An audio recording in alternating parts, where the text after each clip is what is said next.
Hello, ladies and gentlemen, and welcome to The Hidden Agenda. I am Thanasi. I am Tony. And this time we're going to skip all the crap and get right into it. What's the first topic? All right, we said, one of the things we said on the show that we would not talk about is politics. All right. And that's not what I'm going to do. I'm not going to talk about politics. Good. But what I am going to do is revolutionise politics. Uh-oh. So, the problem with politics is people. Yes, I agree. And the fact that whenever, by the time you hear this, Scott Morrison, he might not be the Prime Minister anymore, but every time you look at him and he announces policy or whatever the politicians do, you think, did he crap his pants at the Engadine Macca's?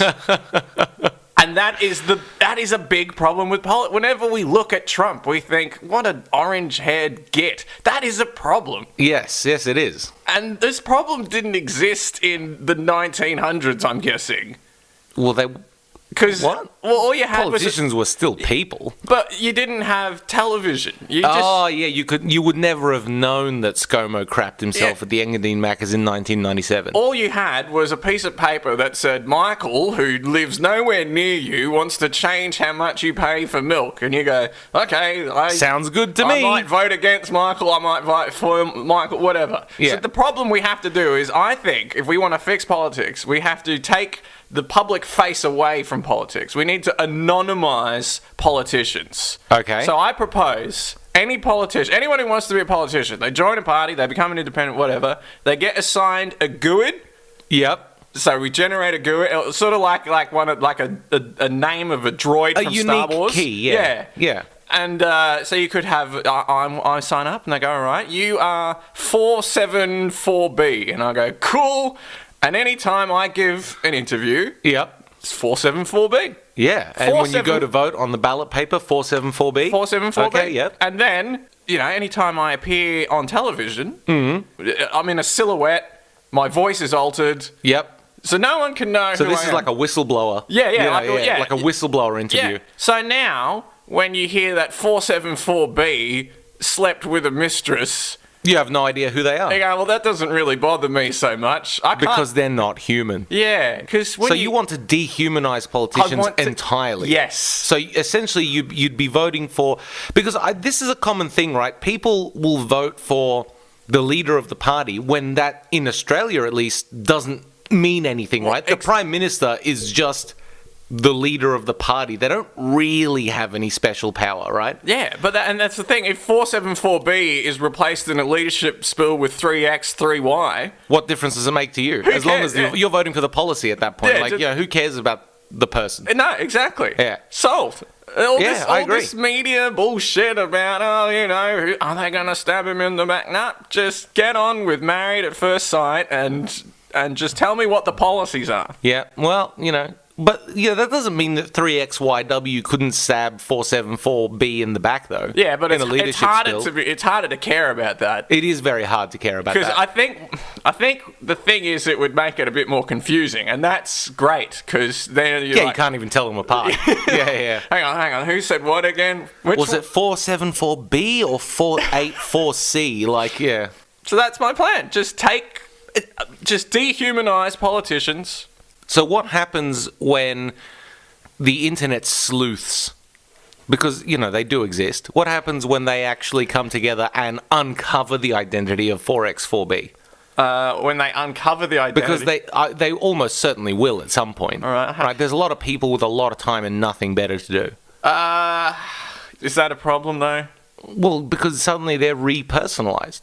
And that kind of voids your whole solution. But, there's so many of politics. This isn't like the Stig, where we're all trying to figure out one guy. It's like, there's a heap of them. Yeah, true. And I don't think people will care. I like the idea. Yeah, just the fact that people can look at someone and say they've got a smug face is a problem. Yeah. And I want to get rid of the face entirely. People will absolutely look at someone like Malcolm and say, oh, he's just like some smug rich dude. I bet that guy's got an offshore account, kind of thing. And then they'll base their entire vote on that assumption. But you can't really. I mean, what can you say about 4X4B? Nothing, because he doesn't have a face or even a voice. Other than his policies. You can't even say this guy sounds like a prick. Yeah.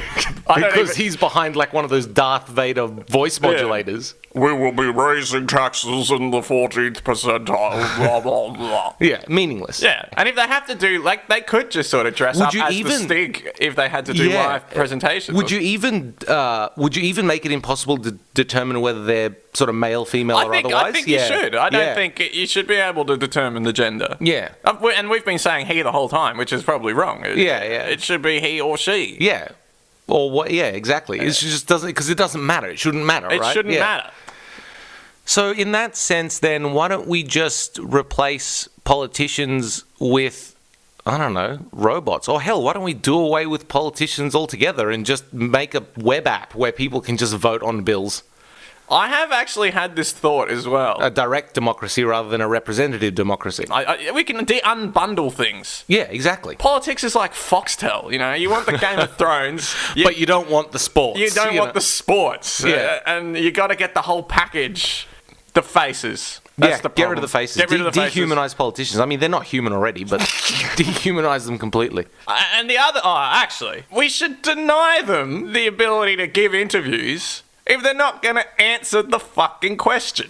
Because it's a big draw to get the Prime Minister. Sure. If you get the Prime Minister on your show, people are going to watch your show. Yeah. If you get 4X4B on your show... They're not going to watch your show. No one's going to give it... Because they don't know who he is or she is. Even if 4X4B is the Prime Minister... Yeah. You get them on the show and you go, all right, Mr. Prime Minister, you've got 3 chances. Yep. And if you don't answer this question, you're out. Go away. That, I think, would revolutionise interviews. Will you raise taxes? Taxes will always be lower. No, that is not the question. Will you raise taxes? I said under the opposing government they will be high. No. From the point they are now, will you raise them? Well, you know, that's it. Off you go. Get out. Don't want to hear about it anymore. No one is watching 4X4B anyway, so if you're not going to say anything, fuck off. Yeah, no, I agree. I also just had a thought then. Can you, like, everybody accepts the way politicians talk and answer questions and stuff like that as just being like, oh, that's how politicians talk. Can you imagine, though, how much people would fucking hate you if you spoke like that always? Yes. Can you, if someone said to you, you know, how was your day yesterday? It's like, well, on the day yesterday of Tuesday, the 14th of blah, blah, blah, blah, you know, it was an all right day. And, you know, you just kind of went on this roundabout, this serpentine route to answer their question when you could have just said, good, thanks. Can you imagine how much people would hate you? Yes. Why do they think we don't hate them for that? Well, it's...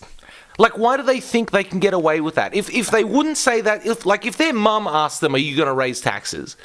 They would say yes or no. They wouldn't say, well, under the opposition government. They wouldn't do that to their mum, right? Why are they doing it to us? Are you going to clean the dishes? The kitchen will always be dirtier with an absent husband than with a present. Exactly. No, but I didn't ask that. Are you going to clean the dishes? If the husband is not present, the dishes will never be clean anyway. So what? No.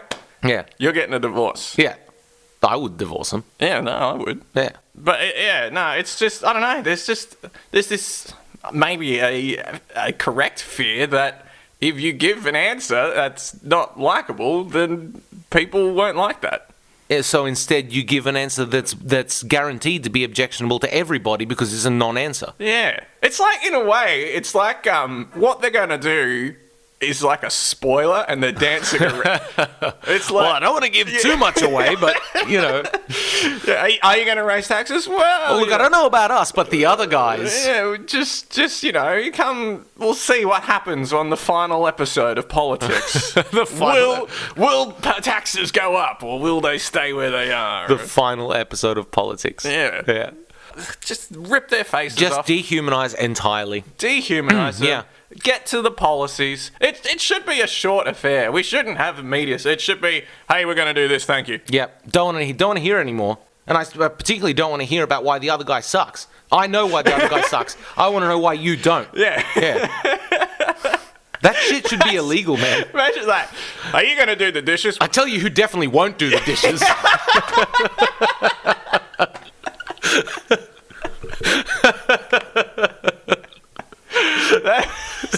Such a great deflection. That's what it is, though. It is.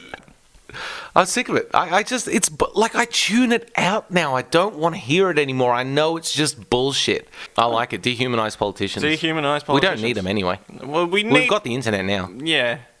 I would absolutely vote on bills. If they said, fuck this representative democracy shit, we're going to direct democracy, www.parliamentofthepeople, no, that sounds vaguely communist, voteonbills.com.au.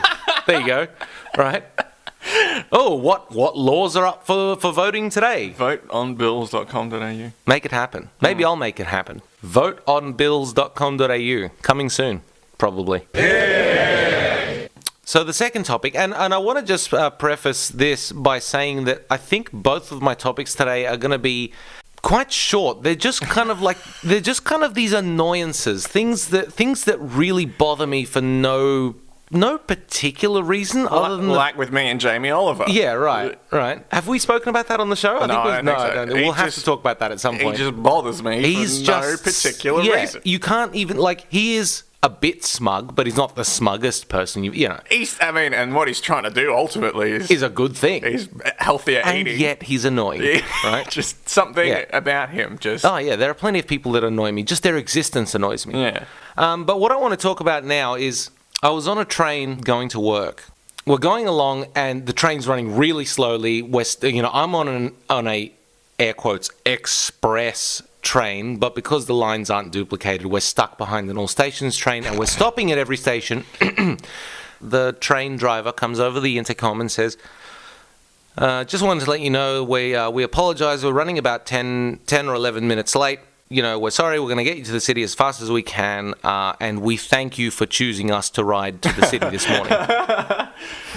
And every time that happens, I think to myself, if I had a choice, if I had any choice, the last people, thank you for choosing Metro. The last people I would go with are fucking Metro.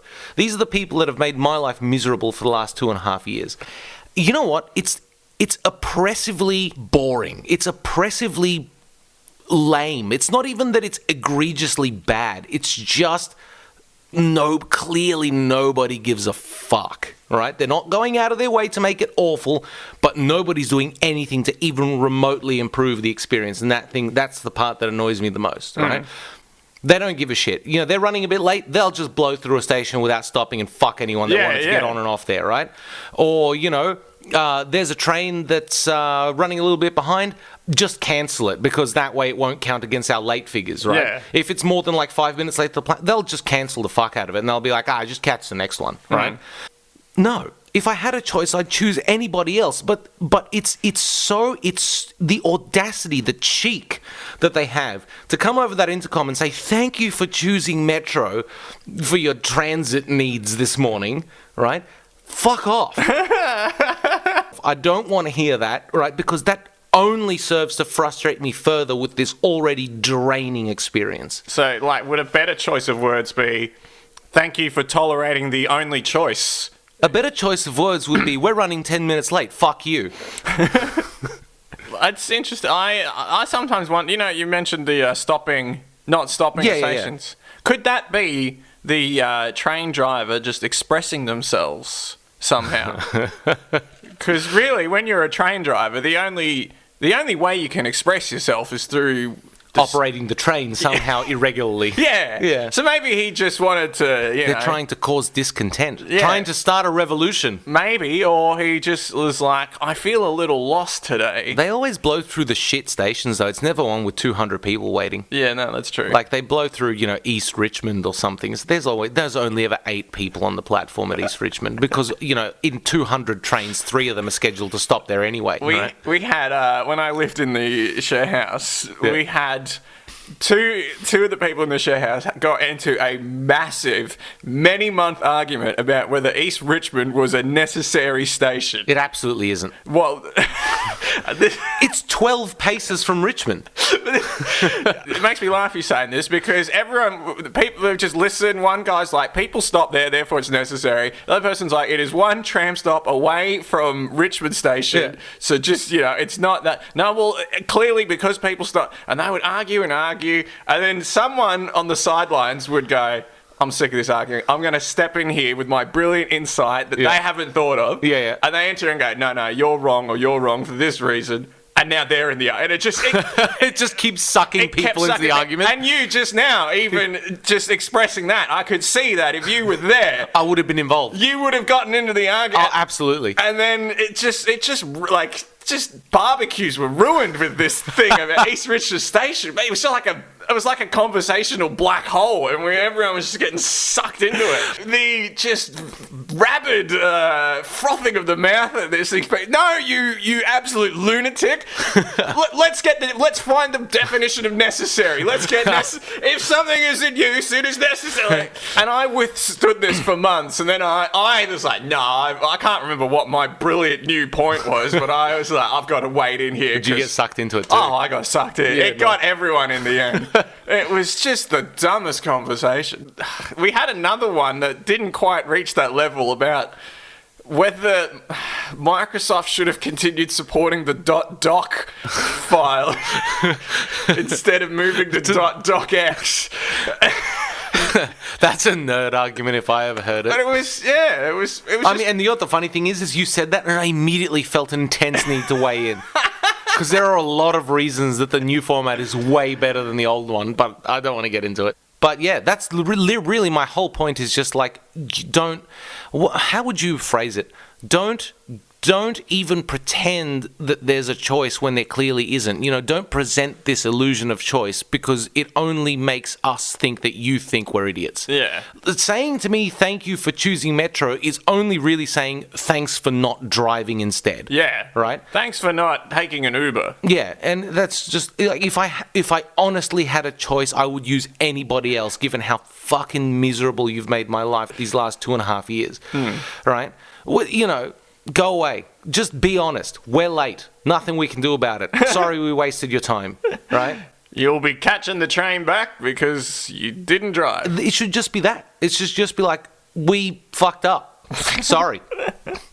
I don't know. If I had control over the contract that Metro has with the government, it would be insane. Skip a station, $50 million fine. Yeah, no, skipping stations is bullshit. Yeah, skipping stations should absolutely just be 50. Hey, you know what? You skip a station, you lose the contract. Yeah. All right. The third topic. Yep. We've all got interests. Yep. I sometimes don't understand other people's interests. Like, some people are into football. Yep. I don't get it. Really? Yeah, I'm not. I don't. It doesn't appeal to me. No, it doesn't appeal to you, but you can't see how it would appeal to someone else. Yeah. Okay. Yes, we're getting to the crux now of the top. So I can see how football would appeal to someone. It doesn't appeal to me. Sure. I could see how automotive love of cars and things doesn't appeal to me. Yep. But I get there's enough there to be interested in. Yeah, if someone was to be interested in it. Fishing. There's a lot of stuff with fishing. I can say yes. I can see how you'd be interested in that. Yeah, I find it terribly mundane, but I can see how someone else might not. So what I would like to talk about is the interests that certain people have where you go, really? Like, there's not enough there. There's nothing there to be interested in. Yeah. I was once at a previous job I had. We had like a group initiation thing. Yep. And we all had to discuss, various things about us. Mm-hmm. And one guy, I think we were sort of, had to talk about the music we liked. Sure. And he, have a guess at his favourite artist. Nickelback. No. Now, Nickelback, I would put under, there's enough there to be interested in. Okay. So it's not Nickelback. So I presume it's something that's almost completely substanceless. Yeah. A substanceless artist. You're not going to guess it, and your mind will be blown when I tell you. I'm not. And if you guess this will be incredible. I'm not even going to bother. All right. Yeah. His favourite artist was Paris Hilton. Yeah, I wouldn't have guessed that. I do know she had a brief musical career. She had like 1 or 2 albums or something. Yeah. And he said, she's an amazing artist and people don't really understand like how good... She's not an amazing anything. But that was just... I held my tongue at the company initiation. It's probably a good move. But I wanted to say, really? That's your favourite art? Out of the whole like musical spectrum. Yeah. I don't even think she really was interested in her own musical No, career. I don't think so either. Clearly, by the dreck she put out, yeah. I don't think she's done anything with it since. No. But if you said, I'm interested in Paris Hilton, Look, there's not much there, but taking the slice that is her musical career out and saying I'm interested in that is far less. There's far less there Yes. than there is even in her as a person. yes, Yeah. it is. I just found that incredibly I mean, interesting. if he had said, I like Paris Hilton, you might go, well, I suppose people could find her attractive if you didn't find her attractive yourself or something like that. But specifically her musical career. Yeah. And there was another guy who was on Channel 31. Yeah. He was... That's a good start. He was very interested in dance. Okay. And Yeah, there's plenty there. there's plenty there Sure. to be interested in. He had a show, it was a dance quiz show. Right. So he would ask quiz questions About dance. based on dance. Okay. We're getting pretty niche now there. Yeah, not many people could be competent contestants on that show. But the bit that makes me go, really? He had a Facebook page that was for the very small intersection between dance and jokes.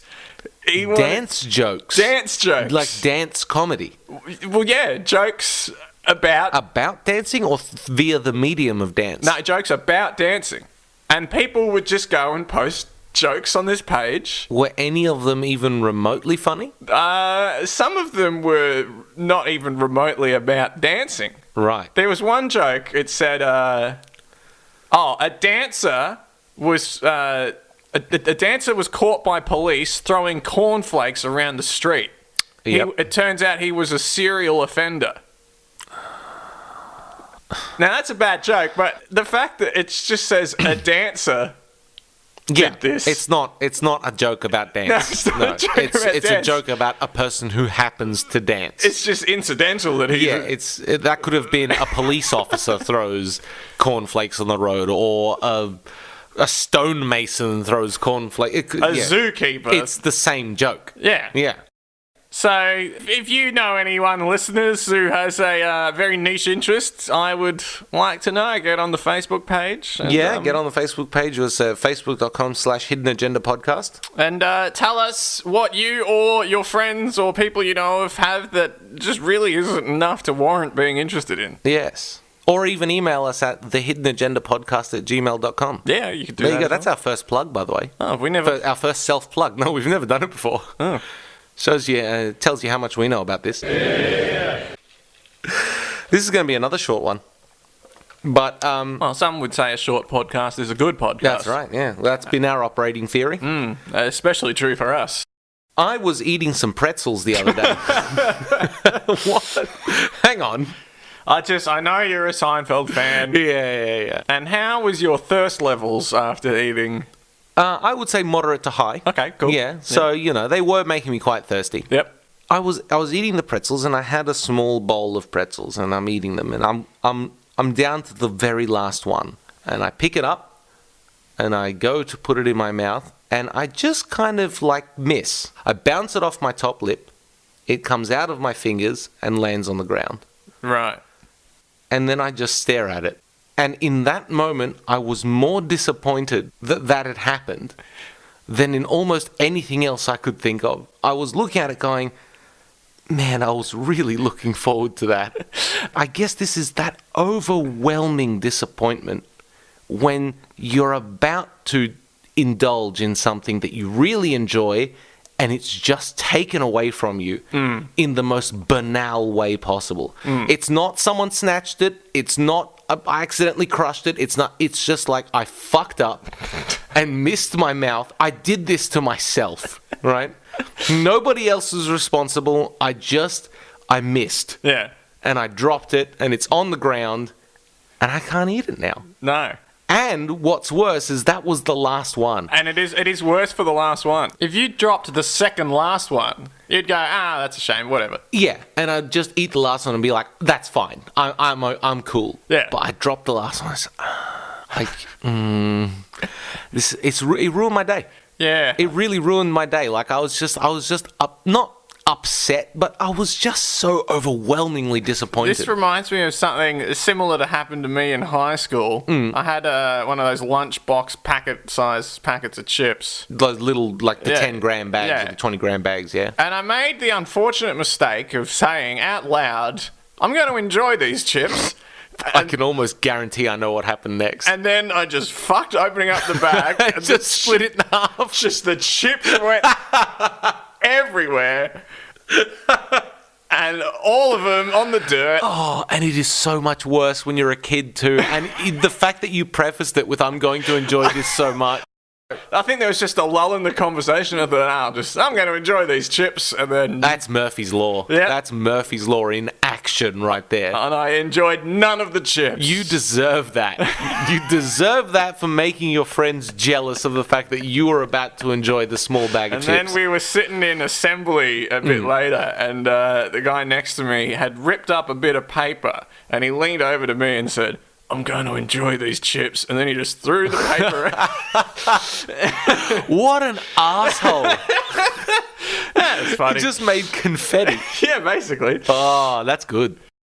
And That's a good gag. That was traumatic. I was traumatized by that experience. Well, the fact that you still remember it, how many years later? Well, 20 yeah. years later? I don't remember what was discussed in that assembly, but Doesn't I remember... matter. You remember the gag about the chips. Yeah. Yeah. But I think it's so disappointing because it is such a small thing, right? It's like, if I really wanted another pretzel, I guess I could just go and get one more. There were plenty more, but that wasn't the point. It really wasn't the point. The point was that it's now an incomplete experience. I'll tell you what it is. It is, and I'm going to get psychological here. Yeah, yeah. Your expectations have been shifted. You've now learnt, the previous pretzel was the final Was the final one, and I didn't take the time to enjoy it. Yes, Yeah. your reality, it's not that you dropped a pretzel. No. It's that reality shifted underneath you. Yeah. And that's why if you're the second last one, doesn't matter. No, because there's another one. There's another one. You can tie off the experience. You can end the experience. Yeah, the reality hasn't changed that much. But now it's like, oh my God, what else don't I know? Yeah. It's like an existential crisis. It is. I always find it fascinating, like the idea that we don't often know when the last of something is. Yeah. You don't know, like you do something that you enjoy and you never think to yourself, this might be the last time I do this. Yeah. Yeah. This is the last time I'll be at the cinema before they knock it down. Yeah, this yeah, is something the last like that, time yeah. I'll eat this pizza place before it closes. Yeah, and you can't, because you can't very well go around assuming that every time you do something is going to be the last time you do it. No. Because you'd be wasting a shitload of time just indulging in it and enjoying it. Exactly. Right? Actually, at my previous work, there was a burger place, one of the best burger places I've ever been to. And we would go there often, many times a week. And they had a loyalty system. Right. And you could get the stamps. And I had 10 stamps, free burger. Yeah. And it was like December, just before Christmas. Hey, we're going to go to this burger place. Do you want to go? And I said, nah, we've been there like 3 times already. I should probably eat a bit healthier. Come back after Christmas. It was closed. It was gone. Oh, no. And I had the full... I was going to say, was your loyalty card up to the free one? Yes. Oh... And I didn't know it at the time, but the last time I ate it, but that was the last time. Yeah. Do you still have the loyalty card? I kept it for a long time. Yeah. I just added maybe they'll open up somewhere else. It was a sad day. When That is sad. I threw it in the bin. I'm like, the dream is dead. The dream's dead. It's over forever. It's not coming back. The chances of this being valid ever again are as close to nil as it makes no difference. Yeah. Yeah. And reality pulled Strikes the rug again. out on me that day. Yeah. Reality strikes again. But yeah, don't drop the last pretzel. No, cherish Each one as though it will be the last. What, this podcast? Yes, this might be the last This episode. might be the last episode. Hopefully, it's a good one. Yeah, this isn't an announcement that we're stopping. No. We intend to keep Just to going. make that very clear. Yeah, but you never know. I could have a car accident and die tomorrow. Yeah, you might die, listener. Yes. If this could be the last episode you listen to, not that exists. Yeah, you never know. Watch out for yourself. Yeah, because we're Look coming both for ways you. when you cross the streets. Yeah. We're coming for you. You're an odd man, you know that? I've been told. Yeah. So the final topic, I think it is a little ironic that I have never wanted anything from a gift shop. It's so true. Who wants any of that crap? The whole point of the gift shop is to give it to people, and I don't want to receive any of it. All of it is dreck. It's crap. And that, to me, is strange. Well, the name of the shop is wrong. What should it be called then? The Dreck Shop. The Dreck Shop. Yeah. And I think I don't know if this is a defect with me, but I think the reason I don't like anything in the gift shop is I have never looked at an object and thought, oh, you know where that would look really good? Blah, blah, blah, blah, blah. There's never a thought that's occurred to me. And nobody needs a penis pen, right? I think we might be thinking of two different... No. All those gift shops, if you go, there's always a corner which has vaguely sexual items in it. It's like a pen with a penis on the end of it, or in the shape, the whole pen is in the shape of a penis. Vaguely offensive wall decorations, with I don't know, something about your mum last night. There's always shit like that in it, right? Yeah, well, I think, there's... Various drinking apparatus, which are all vaguely offensive. So that might, you're right. That's the lowbrow... The cigarette shop. But then there's the gift shop that's pots and... okay. Like a concrete statue of a dog. And you look at that and go... concrete statue of a dog. And that's the stuff where I look at that and that wouldn't look good anywhere. Other people look at it and go, I'm going to put that in my backyard. A big mirror with a brass frame. That would look really good. Blah, blah. Grandmother in Greece has plaster lions in her backyard. Plaster lions? Yeah, and those almost certainly came from a shop like that. Yeah. Well, she might have received them as a gift. Where from? Why? Who buys that? But who buys someone a plaster lion? Or two, for that matter? I don't know, someone who's racking their brains. What would she like to put in her back? A plaster lion or two? I mean, the gift shop, if you're looking for a gift and you wander into a gift shop, you've hit you're out of ideas. You don't like the person you're buying a gift for? Not necessarily. I think you don't. I think they could just be very hard to buy for. My father has no wants or needs. The man is set. Yeah. I can't improve his life at all. If someone's difficult to buy stuff for, I'm pretty sure they're not going to like any of the stuff in that place. No, probably not. Almost certainly not. No. What? Who buys that stuff? I've been into those places before, and I've just wandered around mildly confused and dazed. You walk around with this... I remember walking through, and I can't accurately portray this over the audio because it's an exclusively visual reaction. But if you can imagine me walking up to a thing, looking at it, and just sort of lightly shaking my head and looking vaguely confused and turning to the person next to me and just pointing at it and going, what? Why? Right? That was my reaction to 90% of the stuff I saw. They should call gift shops obligation fillers. Obligation fulfillers. Yeah, obligation Obligation fulfillment center. Yeah, and you walk in and you go, I have an obligation. And to fulfill? Yes. How much is the obligation? Round $50. Come with me, sir. $50 with or without the gift wrap? Without. Yeah. Let's go and fulfill that obligation. Yeah. This sphere will fulfill your obligation, sir. Yes. Here you go. I was obliged to buy you a present. Here is the thing. Thank you for buying me this object.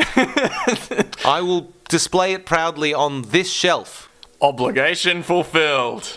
I couldn't give someone a crap gift. If I was going to a friend's birthday party and I really didn't know what to buy them, I would feel worse giving them something like that than just not giving them anything and hoping to get away with it. Yeah, I guess alcohol's always... Yeah, you just buy a bottle of scotch. That's my go-to present is a bottle of scotch. Right. Yeah. And unless they don't drink. One birthday, I received 5 of them. Well, that means that no one knows what to get you. Yes. But they didn't fulfill the obligation just by going to one of those stores. Exactly. You know what? At least I'll get some use out of a bottle of scotch. One of them was a brand of scotch that I particularly detested. Right. But even so, I accepted it with open arms. I said, thank you very much for making the effort. And that's what you do. Yeah, exactly. I've never understood people that complain about bad presents. Well, how entitled do you have to be to complain about a bad present? I remember my parents were friends with this family, and they had a young son who was about the same age as me, but they were a little bit more well off, right? And in fact, in that particular point in our lives, we were decidedly not well off. And I remember, because, young boys like cars, and in the 90s, you might buy them like a cowboy gun or something, shit like that. But I remember we bought this young boy. I don't remember his name, though. I do remember his reaction to the present, but I don't remember his name.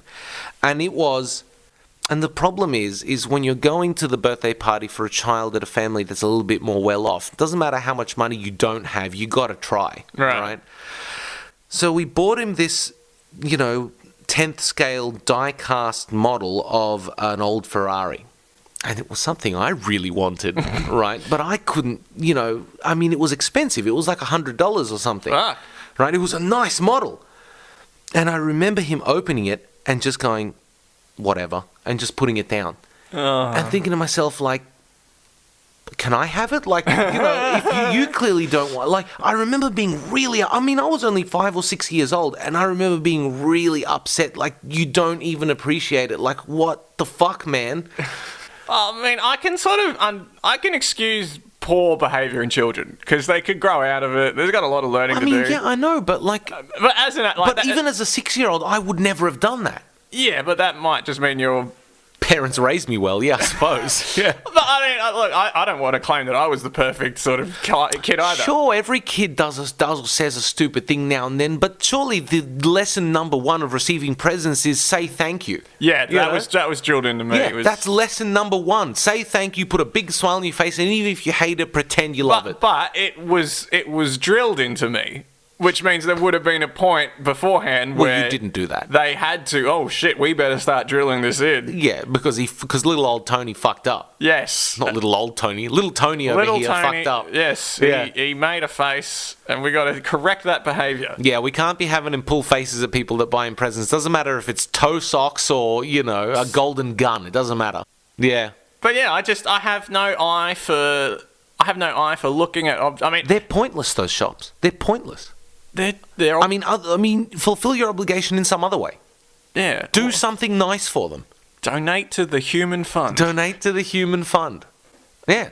Do anything. But just I don't need a vaguely interesting looking orb, for example. How would you feel if you received a present that said, the next time you're obliged to get me a present, don't bother? I'd take it at face value and hope that they were telling the truth. Well, you've got it's on paper. So just give it back to them. Yeah, I'd be okay with that. Yeah. Yeah. Well, maybe that's what we just make a bit an online business. Look, print up certificates that just say. Oh, there's no reason nobody couldn't just open up old Microsoft Word and do it themselves. You say there's no reason. I received a giant cardboard dick in the mail. Nice. From a place called shipadick.com. I'd get a giggle out of that. That doesn't... you don't need... there's no reason you can't... cut a dick out of cardboard and send it, yeah. But they just make it convenient for you. I think the problem there isn't the making the cardboard dick. I think it's the shipping. Right. I think it's the not being bothered to go to the post office. Right. If I need to ship your penis, I'll pay an extra $20 to do it from shipadick.com. Well, I want to start a business where you ship obligation nullification. Obligation nullification. It even rhymes. Yeah. It's guaranteed. Yeah. Yeah. And you say, look, you're impossible to buy for. I'm impossible to buy for. Let's just... Next time, don't bother. Let's just skip it. I'm not bothering this time, and please don't bother next time. Too hard. I'll give it another year to think about it. I might buy you something more interesting next time. But you know what? Because I didn't this time, you don't have to next time. Yeah. Obligation fulfillment centers. That sounds vaguely Orwellian, doesn't it? Isn't that what the Amazon... Oh, the warehouses. Yeah. Yeah. Oh, no, they're just called fulfillment. Fulfillment centers, yeah. So we might have to think of a slightly different name. Yeah, because they might have a problem with that. Obligation store. The obligation shop. The obligation. Buy your obligations here today. Well, no, because you're not buying obligations, are you? You're resolving obligations. Buy your obligation resolution here today. Yes. Obligation resolution shop. Yeah. It's too many syllables. I don't know. All right, if you can think of a better one, email us at thehiddenagendapodcast@gmail.com or leave a message on our Facebook page. Our Facebook. At what was it again? Oh, Facebook.com/Hidden Agenda Podcast. Facebook.com/Hidden Agenda Podcast. That's sad. Any old business? Any new business, sorry? No, I can't think of anything that we've left dangling. No? We're still open to pictures of old birds. I still have no update on the getting away from conversations thing. Alright, I'm done. I'm done too. I hope you're done, listener. Because it's about to end. It's about to end. I'm Thanasi. I am Tony. And this was The Hidden Agenda. We'll catch you in a fortnight. Toodaloo. Or hooroo.